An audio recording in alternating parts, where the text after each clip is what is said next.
Hi, live stream.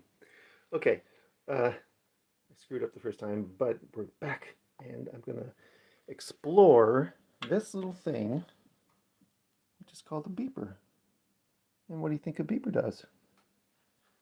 Well, that was my question too. So I found this, and I've already opened it up, obviously, but I wanted to share it because it's a really interesting little device.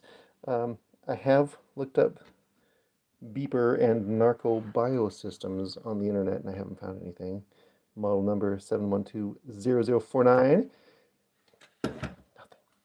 But it's test equipment basically, and there's a volume knob for this little speaker, I'm guessing, and an on and off switch, which has the word threshold on it. So you're setting the threshold for whatever it is that you're testing. It's got a little 3.5 jack on it. So obviously my interests are in music, so maybe I thought it would just, I don't think it's for detecting music, but who knows. Let's open it up, put this on a tripod.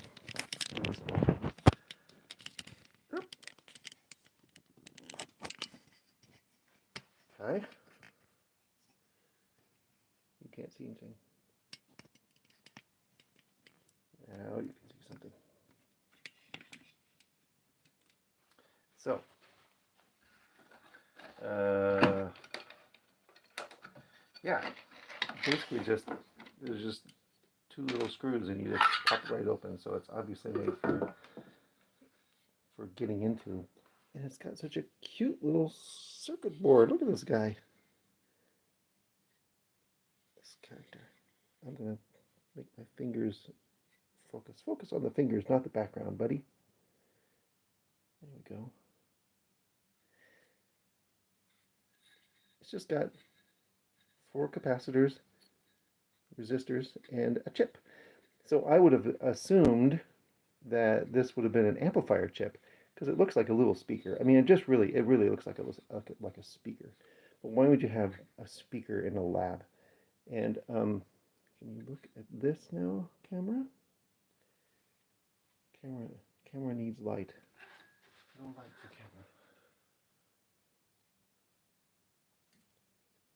Well, anyway, that has a code on it, and I looked up that code on the internet, and sure enough, it's not an amplifier chip. High voltage transistor array, and that's what it looks like inside. Well, I mean, it doesn't look like that. This is a diagram of what it looks like inside. Each one of these little symbols here is a transistor, and so there's four transistors in an array. And what a transistor does, let's see if I can command my phone to focus. No, my phone does not obey my commands. But an array, I mean, a transistor just is an electronic switch. So the idea is if you send in voltage on this side, there's a little gate right here, electronic gate, which is basically just a chemical gate. And if you send in just the right amount of voltage, the gate opens and the gate sends in voltage from some other source, like basically some higher source. So what you're doing is flipping a switch. And so this array is set up so that each one of these is sort of a detector. It senses the higher voltage, and it's set by this little knob that says threshold. Yep. So I'm gonna plug this in to my synthesizer, and we'll explore it together. Let's see if I can raise it up. Oh, that's a good invention.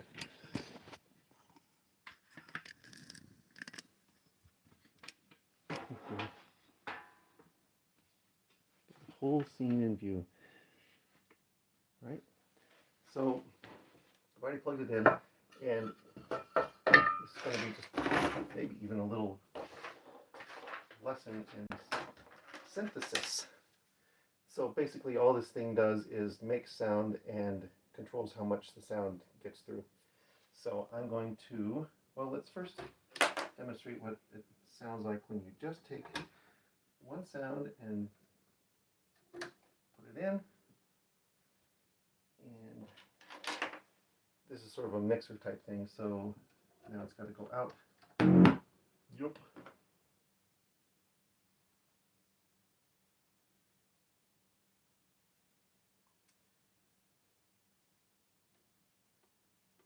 And we turn it on. Come on, buddy. Why aren't you on?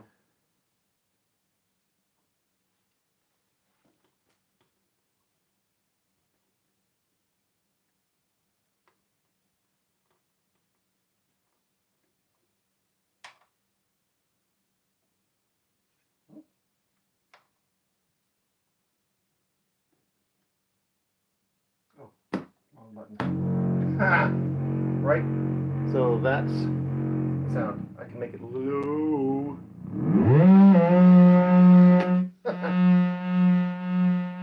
Or high.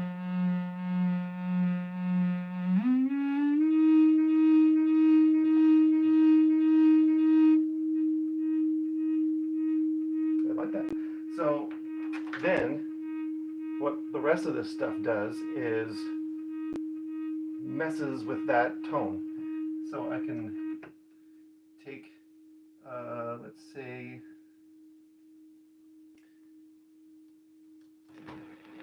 like that, and screw around it.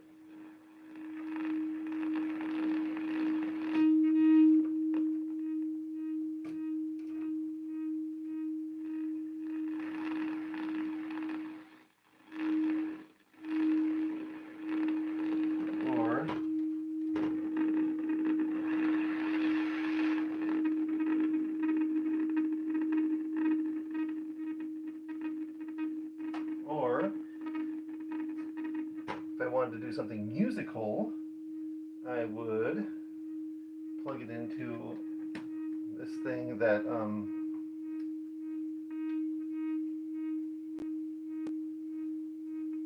that controls the voltage.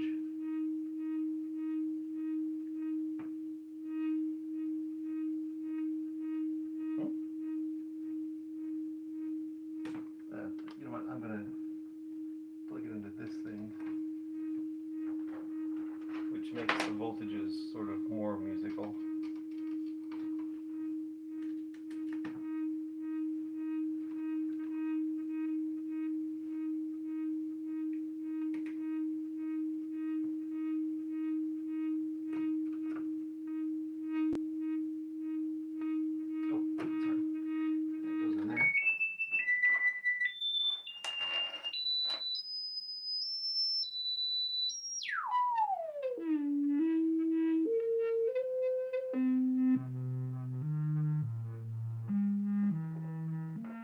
Okay, so that's a little melody I just made with my synthesizer. Now, I'm going to plug this little sucker in here.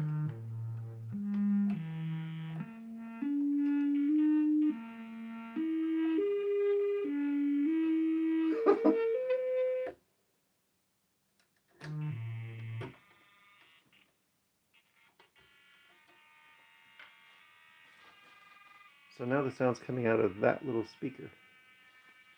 So it's kind of like a speaker. When I turn it way down, nothing's coming out. But if I turn this way up, now it's allowing sound to come through. But if I turn this way down,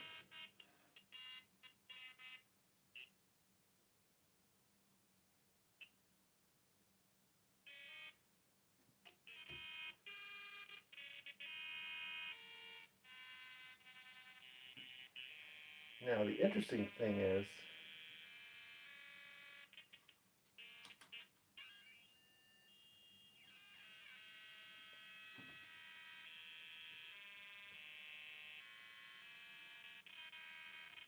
let's turn it into this here. No? Okay.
So obviously this is not a beeper because it allows any sound through, any degree of noise.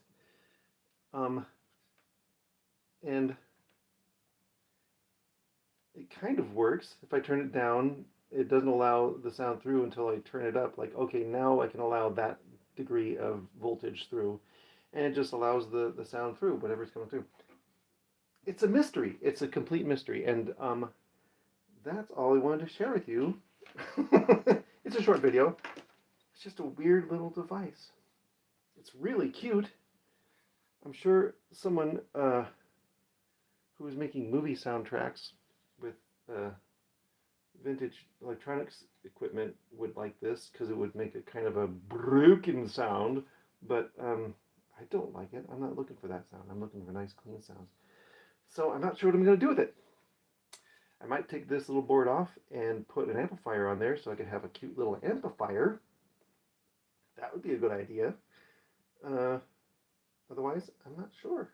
I might just recycle it because I do like this enclosure.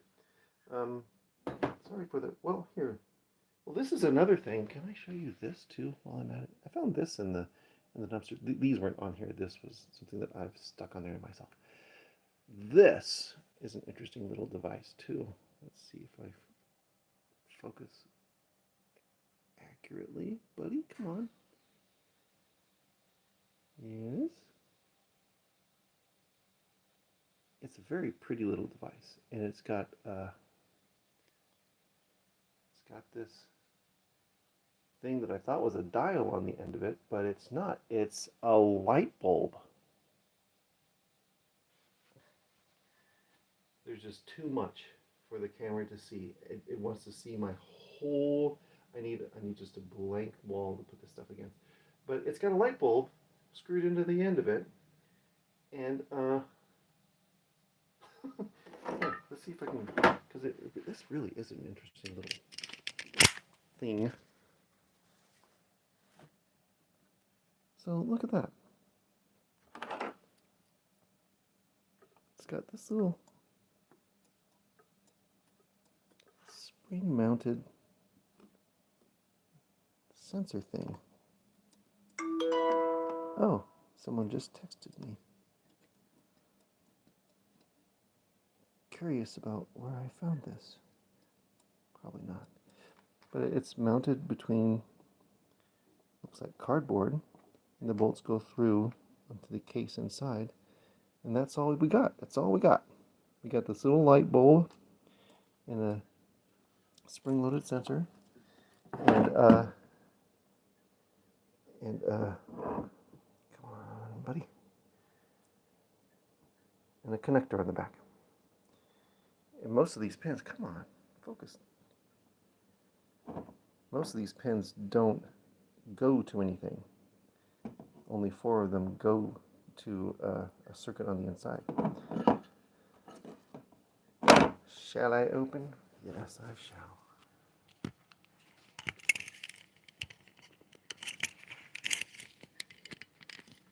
Pardon for the bumpiness. So, let's open it up.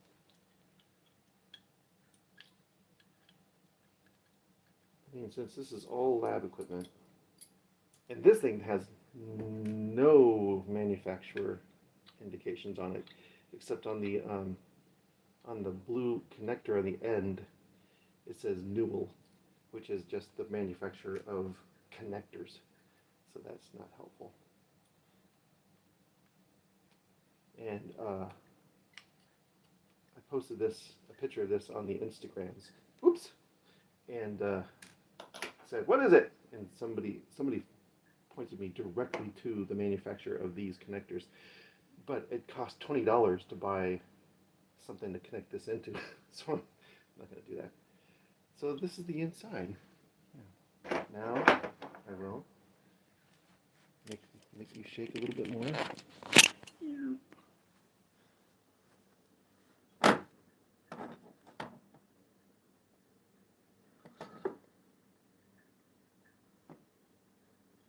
This is a resistor in a plastic tube, a heat shrink tube.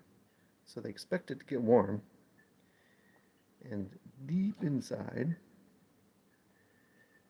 is what I thought was another bulb, because this is the bulb on the outside. You can see it kind of peeking through, and then there's an interface there, and then another bulb on the inside, which basically just connect to these to 4 of the inside pins of this connector. So as you see, I've connected some wires to it, and I've been playing with it on my breadboard, but can't get it to work. But I think this bulb is in fact a light resisting or light detecting device. So this whole thing, I think, is a Vectral, and it responds, rather than, I thought maybe this thing sent out little vibrations, but I'm thinking that maybe now this little thing receives vibrations. And if you see inside here, let's put some light on here. Can you see? Camera, you're bad. You're a bad device. You don't obey anything.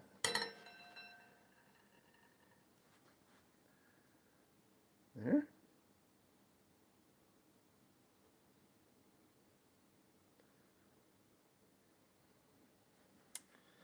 Well,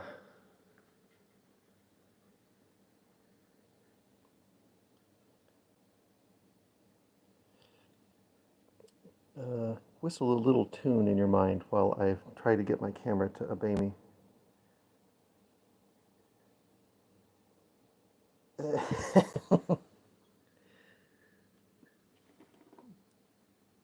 Right. Now, you see this little thing is attached to a plate which goes through and blocks the light from this light bulb from getting into this interface. Oops.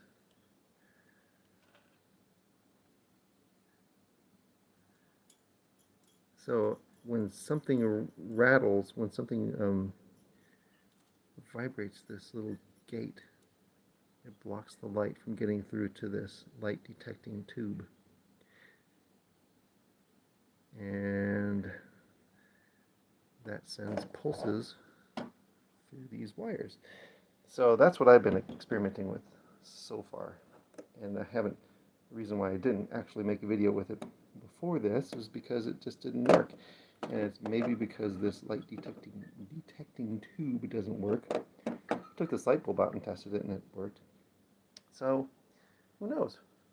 Who knows? They're both of these devices are sensing devices. So, and it's come from a lab, I know that, secretly. So they do something. Those devices do something. And that's what I have to say about that. So if you came to this video looking for illumination, you didn't get any. Here, we'll do one last thing just for fun. There's a speaker in here.